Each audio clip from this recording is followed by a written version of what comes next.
A labor union that represents workers in Texas, Arkansas and Louisiana has filed a charge alleging that Cowboys owner Jerry Jones has violated the National Labor Relations Act with his threats to discipline players if they protest during the national anthem. Local 100 of the United Labor Unions filed a complaint Tuesday with the Fort Worth office of the National Labor Relations Board. It asks the NLRB to investigate preemptively in order to prevent illegal firings of players. Wade Rathke, chief organizer of Local 100, accuses Jones of violating the act, which prohibits employers from intimidating or threatening workers for their concerted activity. Rathke said the NFL has already established that there is no condition of work that requires players to stand during the anthem. Rathke said players have the right to protest and act concertedly at their workplace, the playing field. Jones is violating the act by attempting to prevent them from doing so, he said. Jones, through his efforts to bully his playing workforce, is attempting to unilaterally establish a previously non-existent condition of work, Rathke said in a written statement announcing the charge. Rathke said the point is the same, whether the discipline is the benching of a player for a game or firing him by an outright release. Either way it's a threat and you can't threaten someone's job for concerted activity, he said in an interview with the Star-Telegram. The point is he is threatening anybody and everybody. We are trying to send Mr. Jones a message that there is a law here. The law here is that you have the ability to act with your coworker. You can't just roll over someone's rights when they are a worker. You can't bully workers on the job. President Donald Trump might not get that. Jones might be confused. But these are workers with rights with the National Labor Relations Board. The board in Fort Worth will assign a field agent to investigate the charge.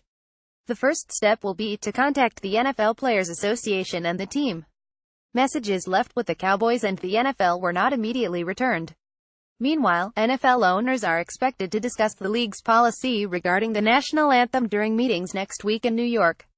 The NFL Game Operations Manual says players should stand for the national anthem. Changing the should to must is an option the owners and league could pursue during their meetings Tuesday and Wednesday, said NFL spokesman Joe Lockhart. I think there will be a discussion about the entire issue, including the policy. I'm not going to predict what might happen, Lockhart said. When told of the NFL's plans possibly of changing the language of the policy and making standing a requirement, Rathke said, they haven't done it yet and the threat is right now. Rathke also said the NFL Players Association might have an issue with the league changing policy in the middle of an agreement. Lockhart declined to give a definitive answer when asked if owners could force players to stand for the national anthem. He also wouldn't speculate whether the issue would have to be collectively bargained between the NFL and the Players Association. We're going to do this together as an ownership group and a league with the players, he said. The NFL has not weighed in on Jones' stance. It's somewhat of a moot point because all of their players have stood, Lockhart said. This has been an issue for more than a year since former San Francisco 49ers quarterback Colin Kaepernick kneeled to protest racial injustice and police brutality against people of color. Cowboys defensive linemen David Irving and Demontre Moore raised their fists at the end of the national anthem in Sunday's game against the Green Bay Packers. Jones made it clear after the game that he and the organization would not tolerate any players disrespecting the flag during the anthem. He became the first owner to declare consequences for players who kneel during the anthem. Coach Jason Garrett said Irving and Moore would not face discipline for their actions because they happened after the anthem had been played. I think everyone at this point is frustrated by this situation, Lockhart said. The commissioner and the owners do want the players to stand.